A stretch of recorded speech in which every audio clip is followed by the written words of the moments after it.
As we talk about energy mix today, joining me on the show today is Engineer Dr. Jafaru Mohammed, former Managing Director of NASENI Solar Power Limited, one of the subsidiaries of NASENI, one of the agencies of government. He will be joining me shortly as we take on the diversification of energy mix in Nigeria. What does it really take? What does it really entail? How can we achieve that clean energy? And beyond that, how can we achieve affordable, sustainable energies for all Nigerians? A very good day to you, Doc. Good afternoon. All right. Or good day. Exactly. Thank you for having me. All right. So let's get the ball rolling. I know you are set for this discussion today. But the first thing that most of our viewers will be asking is that, what is diversifying the energy mix? What do we mean by diversifying the energy mix? Thank you again for having me. When we talk about diversifying energy mix, first of all, what does the energy mix mean? It means that you are not using a single source, you are using other sources, and these sources, you are putting them together at whatever ratio that is convenient for you. Then to diversify means different ways, different areas. You can continue. So I was trying to explain the energy mix, the diversification. What it means is that you are not relying on one source. You are relying on many sources to be able to get your energy together. But the goal is for you to have something that is available, sufficient, and sustainable. Very interesting. But to our viewers and to many Nigerians, they'll be asking, we have been having, national grid, we have been having other sources of electricity supply. But when we now talk about diversifying this energy mix, how important it is at this point in time for Nigerian energy sector? Yes, because we have discovered that the infrastructure we have for the energy, that the sources of energy that are available from the main source, they are not sufficient. Our population is growing, our demands are increasing. So we need this energy to be able to do a lot of things across all sectors, whether it's in engineering, whether it's in medicine, whether it's in politics, whether it's administration. You need this energy to work. And now it is not sufficient. We need it for us to improve our quality of life. It is still not sufficient. Because of that, we have to look at other areas. Fortunately, we have areas where this energy has worked for some people. Other sources of energy, like solar, like the thermal, like the wind. So it is in our own interest that we try to check whether this will work for us. Again, we have tried, we have seen it, it's working for us. Our position, the way God has positioned Nigeria, makes it very, very. So I was trying to explain that the nature of our location gives us ample advantage to be able to track energy from the sun. If we are talking of solar, we're able to track wind energy, we're able to track if it is biomass, or that even the small hydropower, to be able to increase our energy supply so that we're able to step up to meet up with the demands. Very interesting. As our population is growing, our demands are growing. Exactly. But Prof, Doc, there is one particular question I quickly need to raise, because I was raising it at your absence when I was trying to analytically put out some of the things you have said. Recently, we have a new law, Electricity Act. They have now decentralized this generation, distribution, and the rest of them. Will this help us to diversify our energy mix? I mean, the law, Electricity Act 2023, will it help us to diversify our energy mix going forward? Yes, it's going to assist, because also a lot of the bottlenecks that were there ab initio has been removed. What that means is that anybody who's interested, even in providing energy as a business, can go into it. The state government also, they can also generate energy for their own use. If each and every state get involved in energy generation, then the trust, the problem, the dependence on the national grid is going to be lesser. Again, it is difficult to that energy that's remaining can be left for big industries who can pay. The purchasing power with respect to the cost of production of energy is relatively high. So we need other sources of energy that can satisfy our demands so that the industries can run, so that people can also improve their quality of life with energy that is available for them. Exactly. People also need to relax with night, especially when there's heat or that temperatures. People need light. People need light to process foods. So if we are able to have the different sources like other countries have, then it's going to help us in stepping up what is available for us to use. So let's now. Okay, Prof. Because of time, let's quickly boil down to another very sensitive issue that we are taking up, because diversifying this energy mix requires something very, very significant, and you are quite a specialist in that aspect. Renewable energy, renewable energy, renewable energy. It has been regarded as the cleanest, the most, affordable point in terms of energy mix that we can have. So, Prof, what's your take on renewable energy, and what role can it really play in diversifying our energy mix? First of all, why they call renewable? Because it's a resource that you can get today, tomorrow you can get. For example, solar energy. You can finish what you stored, and once the sun comes up the next day, you have a new fresh energy to use. Unlike the other sources, unlike some of the sources we are using now, once they finish, maybe they say, okay, there's no water, there's to push big hydro or major hydro powers and things like that. This one, once the day break, sun is there. And there are even researches to explore other areas. If it is wind, wind is there, it is renewable. The one that passes doesn't mean that that's the only one that passes. Another wind will come and pass again. Now, why are we interested in this mix, for example? It depending on what is convenient for you, what your environment is. And in Nigeria, we have all these sources. We have areas where we have comparative advantage. But across the country, we have discovered that the sun shines every day. Even when 1 or 2 days that the rain falls all through, it doesn't stop us from capitalizing or taking advantage of the energy that is available through the sun. So, and again, it is easily deployable. If you have all the materials that you require today, you can put up a solar facility and it will be able to give you light today, depending on the amount of power that you are generating or you want to generate. You can put up a small facility and you still get light today. So that can be added to what we have, complementing it gradually, depending on the ratios that are available, until we are able to get what we require. Wherever it comes from, once it is clean energy, the other advantage is that we have them as clean energy, like solar energy is clean energy. So it doesn't have all the implications on the atmosphere, the greenhouse gases that other sources of energy generate, like the fossil fuels.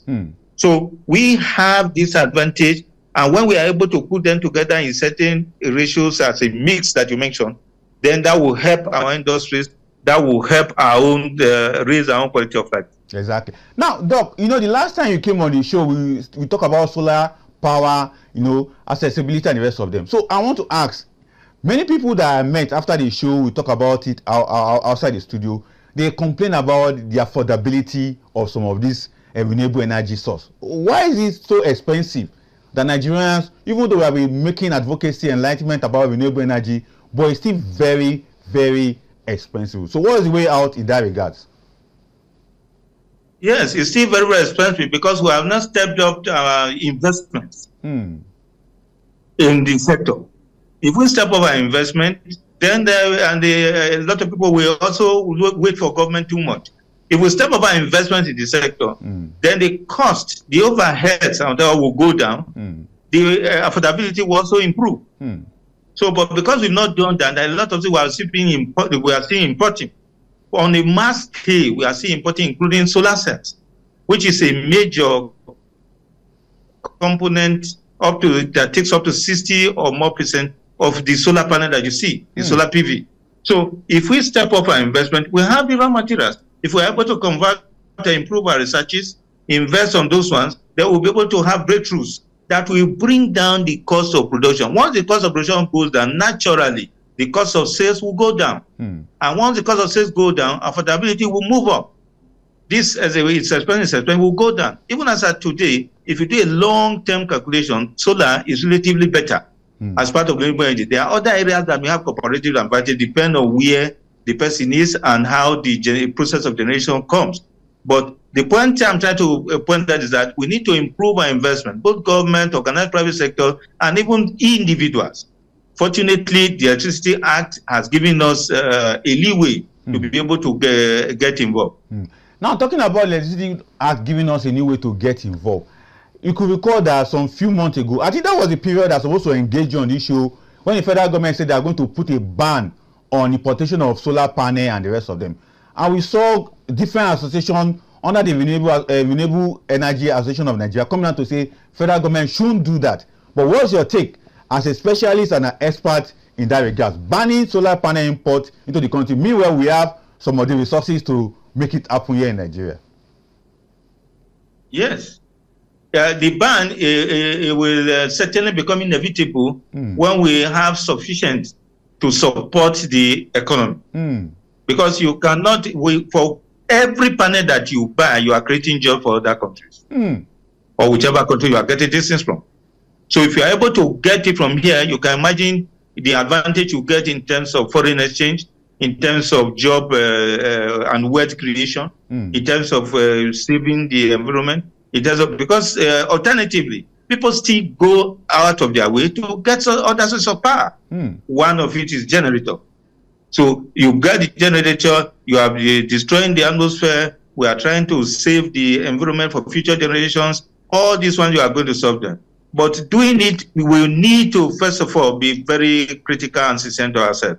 What we have at the moment, is it sufficient to support the system? If it is not sufficient to support the Nigerian economy, what do we need to do? But like I mentioned, if we are interested in developing our economy and our workforce and creating wealth, certainly the ban will certainly come someday.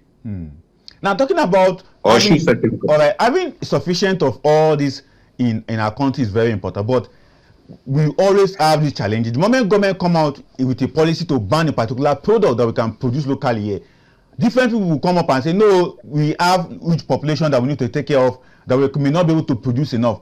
But from your own understanding of this particular challenge, you have said that we need to improve on investment. And I could recall that the last time you were here, you said this also, that improving on investment is very key. But why is government shy away from investing in this renewable energy? Although I could give credit to NASENI, a federal government agency which you rightly serve currently, and also head one of their subsection. But why is government scared of investing in this sector? Well, I wouldn't say government is scared. It depends on what the government of the day is. I'm not a government spokesperson. But, you know... apology for putting such pressure on you, sir. Yes, the demands of government have one post. And there might be so many competing demands. So it depends on the consideration and how the government feels that, oh, this should come before this. But it is inevitable that the government alone also cannot do it. The organized private sector, others need to come in to be able to generate. Now the electricity that has given you the leeway. If you are an SME, or you are a major manufacturer, whatever, you can generate your own power. The laws are there, the guidelines are there. Once you are generating less than 1 kilowatt, there are conditions that are there. Less than 1 megawatts. The conditions are there.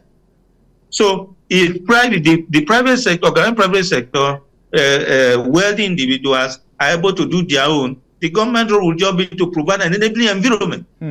But there's nothing wrong if government decides to also subsidize a certain area so that the influx of people who are interested in the sector will improve. Now, so that is what I would say with respect to that. Exactly. I really like your point of talking about subsidy. You know, Nigerians, we are so aspirant in terms of when it comes to subsidization. Now you have mentioned about subsidy in this regard, although we have had subsidy in the electricity sector. But talking about subsidizing this particular sector, it's a situation whereby government wants people to invest. I was going through some of the documents when it comes to how you can get your license from Nigerian Electricity Regulatory Commission. Although many are saying it's quite easy, but others are saying that the requirement is quite huge. It's a two-way thing. Now, the state governors are also established what they call their state-owned Electricity Regulatory Commission. And we have understood state to be so eager to have what they call multi-taxation. So what do you think will happen when, for instance, in Lagos, that we have seen most of these mini-grid springing up, and different taxes will come from NEC, State government will also charge their own taxes. Local government will also tax their own charges. Don't you think that this will discourage people who want to go into mini grade establishment? Yes, multiple taxation will certainly be a discouragement. But what I would say in support of government, there must be standards. In spite of the fact that the Diversify doesn't give you the license, it is not like selling granite or tomatoes. It is risky. It's electricity. It can kill people. There are a lot of other implications that can come. But in spite of that, there's a way the state governments or whoever, they can streamline these taxes. Meanwhile, it is the multiplying effect is greater when you reduce the taxes from the starting point. What I mean is that if you reduce the taxes or the conditions that are required, while not compromising the standards, more people will come in. They will produce this thing. Then the economies of scale, they will produce more. The prices will come down. There will be competition. The prices will come down. Affordability will go up.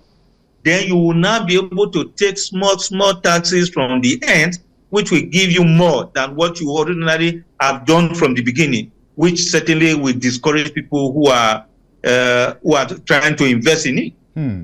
So my view would be all regulatory authorities, they should try to streamline the taxes that are required, try to drop some, like the state government. State government can give some waivers because they want the electricity to come in.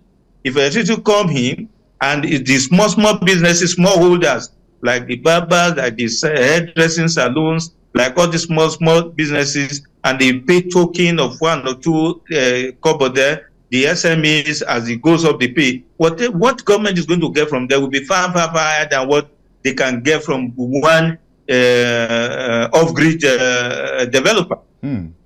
So my take will be, let all the state government or federal government, whoever is trying to get involved in it, let them streamline these taxes, reduce, give waivers, because at the end, they will be able to recoup more than what they have given, because more people will get involved and the taxes will be paid, the pains of paying the tax will be lesser, because a number of people have entered into the sector, and it will be booming, you'll be creating jobs, you'll be creating wealth, and you'll be creating quality of life.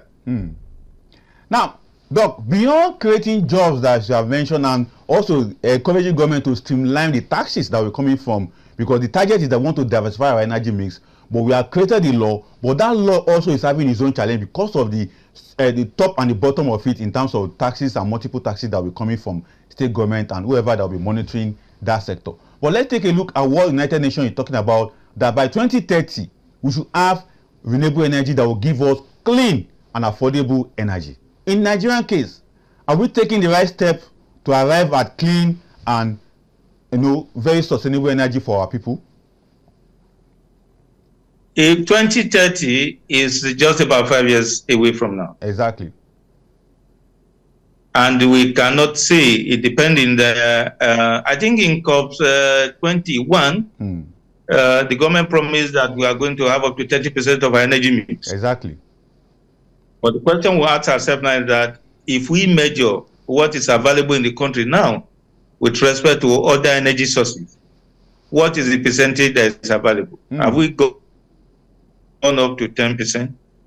And if we haven't, what are the landmarks? What are the guidelines that we put there that we're going to get it by 2030, which is, I doubt, if it is feasible. But whether we get that as a target or not, if they see an opportunity for us in the next 5 years or 4 years, so to speak, to be able to put up a serious and compassionate plan intentionally and pursue it to a logical conclusion to say that, okay, we said we're going to get this percentage, but this percentage is what we have gotten.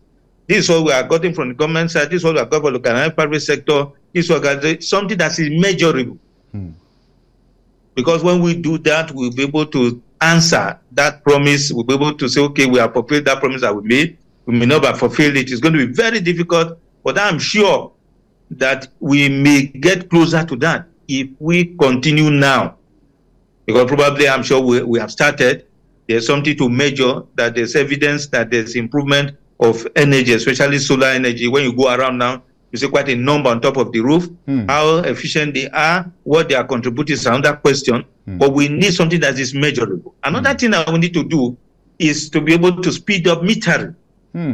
Because sometimes you generate more than what you need. For example, you have left home now. Maybe you have a very good system that generates more than what you need. You should be able to sell it to the system. And the system will pay you back at the end of the month. And if you are generating less, the system will be able to also give to you so that you now pay less of what you are paying currently for 247 electricity. So we need to also improve those small areas and take documentation seriously and research, track what is coming in, track the level of the mix, so that we'll be able to say that yes, we'll be able to get up to 30% that we promised by 2030. Doc, I cannot thank you enough for coming on the show today, because your laudable recommendation is quite very instructive for the government of the day, particularly diversifying our energy mix is very, very key. It's not something that we need to play with. And as I really pointed out, we are generating enough, but how can we also ensure that this enough that we are generating goes around? Dr. Mahmud, thank you for coming on the show today, sir.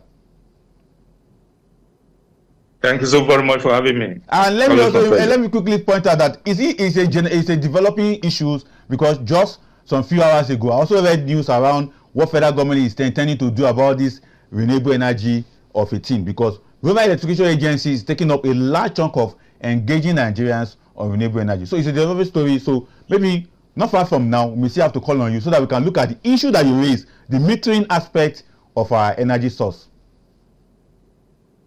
No problem. All right, sir. So enjoy the rest of your day, Mina.